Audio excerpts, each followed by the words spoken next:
Hello world, Frida Reba Darcy and Patricia O'Connor here. And today we have gotten a rather sausage. Today we have gotten a rather late start. My weekly trip to the city took a little bit longer, and then we had to spend the day trying to take care of some technical issues. I think you may have heard me complain about bandwidth issues a couple of times this past winter. It kind of slowed down production, so I had made a decision to whenever I had an opportunity, whenever I had a choice, that I was going to try to ditch my internet provider for anything, a tin can and a string. So today I spent the day taking care of that one. I found one, and it took me a little while to get all that hooked up. It took me a little while to hook up with them too. So with all of that, and then doing our little trip to the city, I didn't even get home. Hell, we didn't even get home till dark. You know, we were just kind of, so that just kind of left me with what was left of the day. But I'm still, my original thought that I had, my original thought for material for today, what I had already written for today. Now, when I say write, what I really mean is make crap up. But, I mean, I don't always write it down. I don't know, a lot of writers, I think, keep loose notes and stuff, but I don't really know that. A lot of times it's not dialogue or nothing. It's just kind of loose ideas. Sometimes what I will actually do, what I'm actually more inclined to do in preparation for these videos, is do a little back research and make sure that what I'm telling you guys, some of this stuff is stuff that I have recently learned, or some of this stuff is stuff that I have known for some time. And to that end, I want to make sure it's still current before I go out. So anyway. This is something that I had thought about doing a show on. When I was watering this tree earlier today, or when I was looking at this tree, it didn't actually get watered. The oak next to it did. But this is our little Ponderosa house. Just about a few months ago, not even probably, I did a video on Ponderosas and the method of growing Ponderosas. Well, here in the past few months, you guys have seen me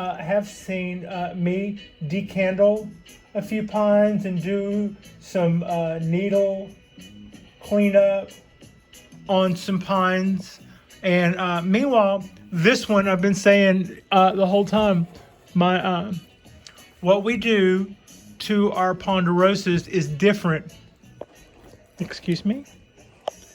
What we do to our Ponderosas is different than what we do to our Japanese black pines. With our Japanese black pines, we went through and we started thinning out the needles, trying to even out the energy. And then we went through around candle pruning time and cut off all of our candles so that we will get a second flush of candles on our 2 flush pine.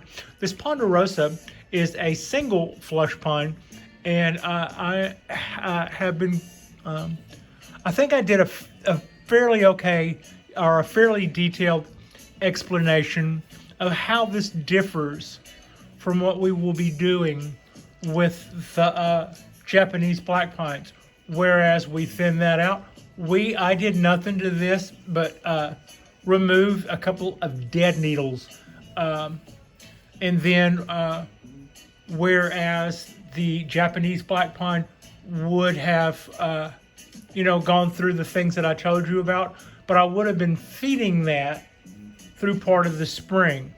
Now this is the point where we don't want a Japanese black pine to come back and make a second flush of growth and have all of this energy. So that's where, before we do our decandling, we would have stopped feeding a Japanese black pine.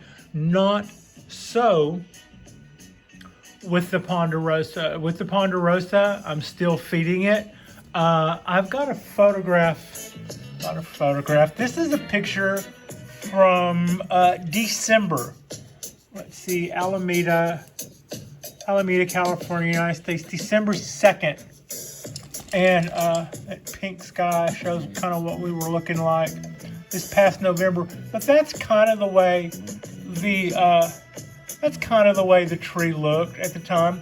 Its needles were a little shorter, a little waspier, and I cannot even see the hint of new growth coming out of the end. We were just before the needles begin, the new growth of needles begin to push through. I do see some of the old needles that I plucked off yesterday that are on there, kind of already starting to look like they were already. I can see them there, and their color is such that they were already just about ready to go out then.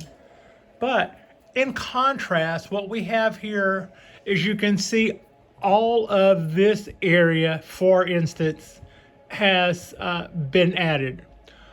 We've been feeding the tree with our BioGold. It's 555. It's the numbers on BioGold.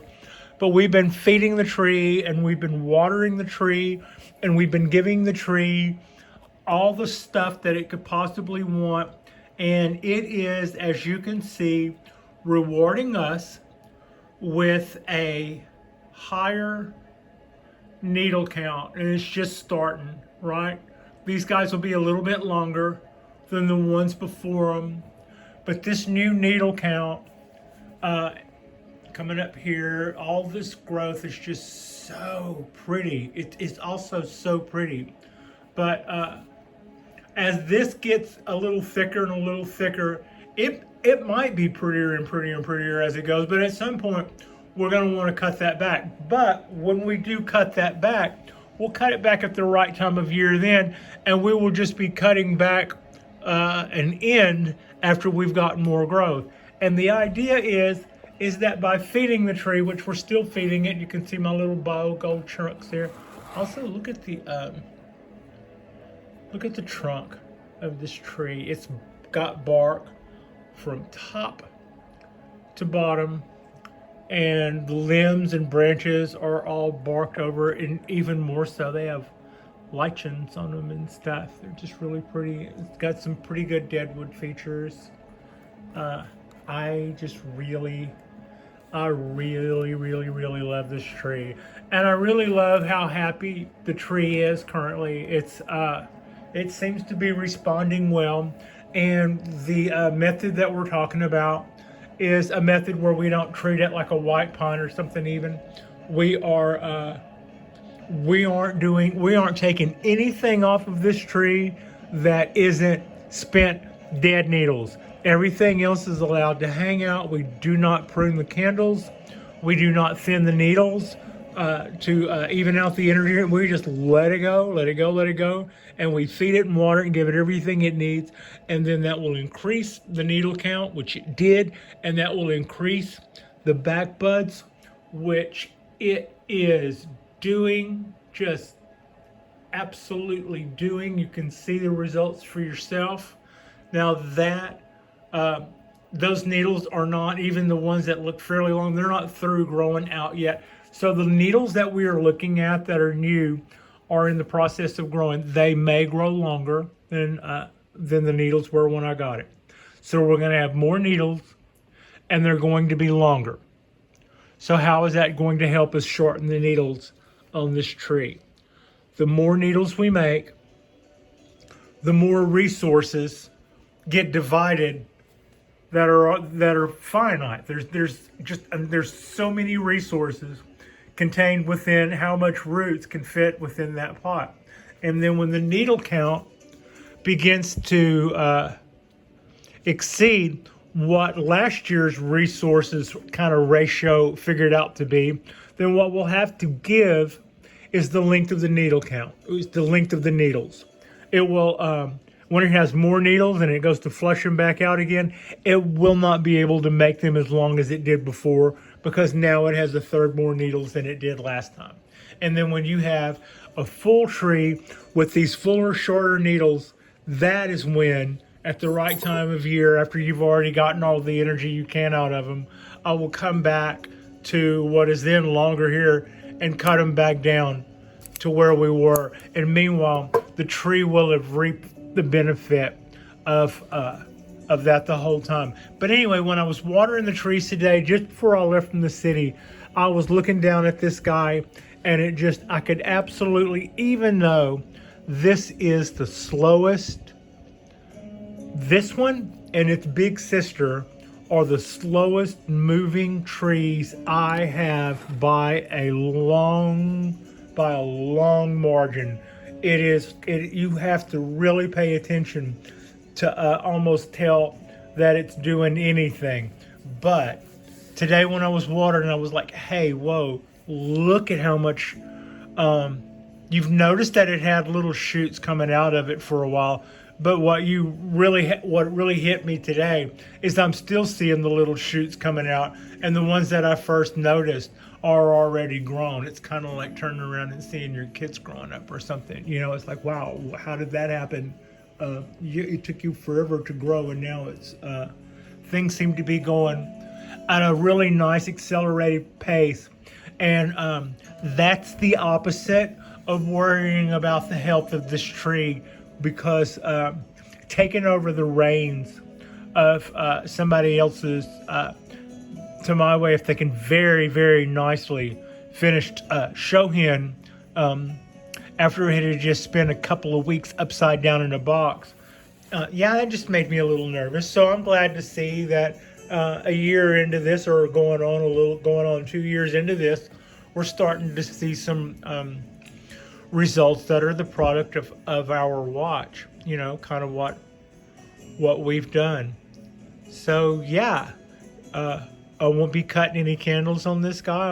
I will not be knocking off any buds or anything, or pulling off any I won't be thinning out any needles. But that's just part of, but what we are doing is letting it thrive and feed it and water it and doing all that other stuff. Whereas we have already stopped feeding our other trees, and the results are starting to show up. I am seeing the accelerated growth, and then I can see growth. I mean, for a Ponderosa, accelerated means you can actually see something happening. Most of the time, it's even, you know, it's like undetectably slow. These things move so slow. So this is all really pretty exciting to me. And having gotten home and gotten late, I didn't take this job. I didn't take this little video out on the balcony. Instead, I decided to bring it in here tonight, like we did the other night, and take another second look at our Ponderosas and what we were talking about, the method that we had learned from Ryan Neal, and how that's looking so far. This is the first time that we're at a point where I can show you, as I just did, the tree before as compared to now.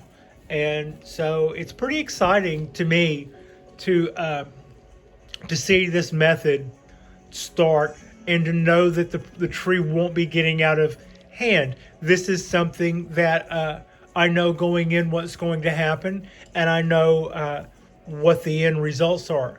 What's going to happen is we're going to continue to feed it and water it, and the continued results are the tree is going to continue to push out new growth and look and show more vigor and more health. And then with that, it will the needles will become shorter as the count goes up, and then at some point we'll prune those back somewhere probably close to where they are now, and we'll just start that whole game all over again. So that feels pretty good, knowing that one, we're doing things that the tree is going to be good with, you know, feeding it and watering it and doing all those good things. And two, we know what the end results are. So it takes that little bit of fear of, things are going pretty good. I hope I'm not just, doing absolutely the wrong thing. So yeah, it takes that guesswork out, and then we already know what the end results are going to be. And having seen this part of it start exactly to plan, that's really encouraging. So yeah, that's Frida and I guess could drive that point home a little more, but I think that's pretty well. I think that's pretty well got us. Maybe I'll do something really crazy like center the tree up there and there on the other thing, and then we'll just do a little rotate of our 26-year-old Ponderosa pine, excavated at an elevation of 5,000 feet, and from Deadwood, South Dakota, collected Yamadori, from Randy Smith, from Golden Arrow Bonsai, I believe. Yeah. And that is just one of what will be many, many looks, I'm sure, at Haas. But I'm really excited that the little grow method that we're taking, and I'm pretty sure that's a departure for the way this tree had been grown before. The guy who collected this tree, his method was a little, I believe that his method was probably a little bit different than the one I described. However, he was living in the same place roughly that the tree was collected in, so his method of operation could, he had more options also. So yeah, anyway, we're going to do some more. I will probably do another observation similar to this one on the larger Ponderosa, or larger literati Ponderosa, and when I go back outside. But let's see, today's Wednesday, so our next drop will be our Friday drop, and maybe that'll be a good time to visit that. You can't never tell. I might have other ideas by the time we get there. This Saturday, I do believe we will probably go, Frida and I will probably go live again Saturday night. Going to try to keep it early because my time on Saturday night, 8 o'clock, is probably already getting to be late on other people's times. So maybe keeping it around 8 or so would be a good way to fly there. And I'm kind of looking forward to doing some of those and seeing how they go for a minute. So yeah, you might want to come out and check and see what shenanigans Frida and I are up to. If you are at home on Saturday night, not saying anything about being home on Saturday night. I've gotten to the point to where home on Saturday night is actually one of my very favorite places to be. So yeah, we're going to make sure we have something sitting on this table that probably needs some kind of work. And then I will, instead of doing this phone gig that I'm doing now, I spin around the Apple and use the Apple products more, and just shoot it via laptop. And that's how I was able to do the last one live, encompassing me and the bonsai table with the tree and the line, the whole kit and kabang. So we definitely are worthy of the whole kit and kabang. Like and subscribe if you have not already. As previously mentioned, our next drop will be our Friday drop, and I appreciate you, and Frida appreciates you. And so yeah, thank you so much for watching.